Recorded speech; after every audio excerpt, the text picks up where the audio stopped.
trauma, okay, and then we had the four characteristics, and each of those four characteristics then alerted us to something that would be part and parcel of our own healing. And so this is why the review makes sense here. So what are the four characteristics of trauma? The first one is trauma is invisible. The second one is disconnection. Trauma involves a disconnection. The third one is relational, and the fourth one is embodied. So each of these things, as you consider them, they will all have a pointer to what must be included in your healing, your endeavor to heal. If any of them is missing, something will get lost or left behind. So when we're talking about invisible, we're talking about the wounds of trauma are not self-evident. We seem to be able to, because it's not physical, because we haven't suffered an injury and we're not hobbling on crutches. Your neighbor could be in a traumatic state and you wouldn't know it. And more than that, there's so much denial that not only you wouldn't know that about your neighbor, but your neighbor might not know it about themselves. Do you follow? And so it's invisible to oneself. And I think that we have long legacies, each of us, from whatever cultural background that we come from. No one is immune, and no one has the privilege of escaping potential trauma, especially the way that we defined it. We talked about the big impact trauma with a big T, but then we really focused on little t trauma, developmental trauma, or micro trauma, complex trauma, traumas that occur because of relational breaches, impasses in validation, not just the big ones, but the little ones. Those are unavoidable. And so we are, in a way, the call to just get over it is one of the most preposterous assertions that we can have, the most damaging assertions that we can have. So anybody interested in healing has to begin with the fact that, unbeknownst to you, there are things in your unconscious that need your attention.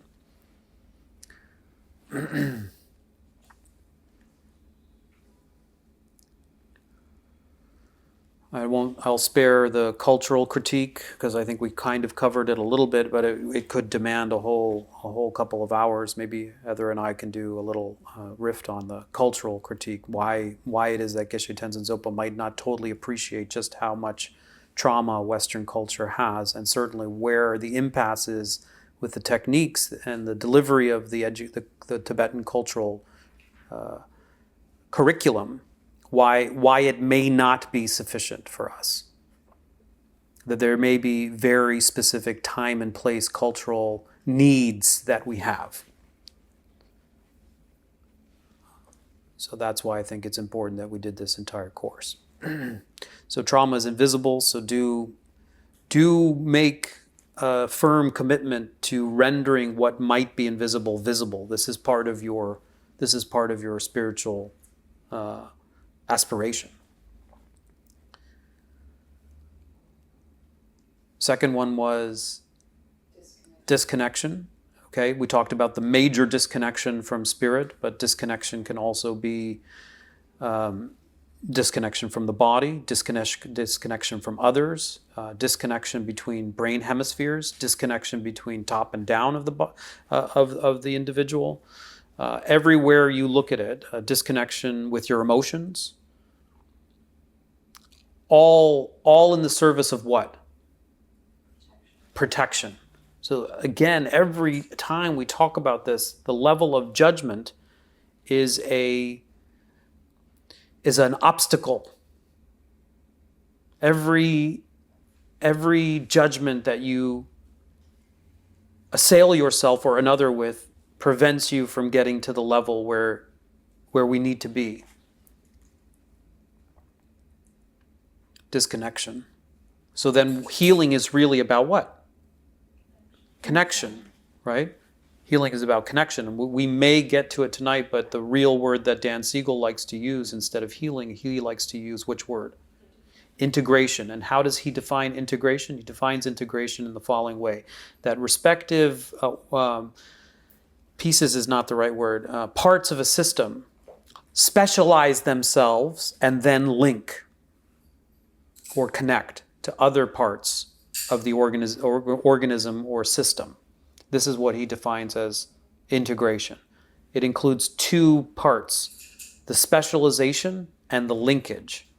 And he gives a beautiful metaphor of a choir in which, Tiffany, what's it called when people have different... The harmony is what's created, but what would you say an individual, was it an octave or like you? Individual voices, of course, for the layman, but practically speaking in music, then if... Like soprano, tenor. Yes, what's that called? What's that variance called? Range. Whatever. Harmonic range. If you think about a choir, everybody has to play their instrument. They all have different roles. They all have a different instrument, or they all have a different range. So it's behooven to each individual to master their specialty, the violin, the cello, the flute, and the voice.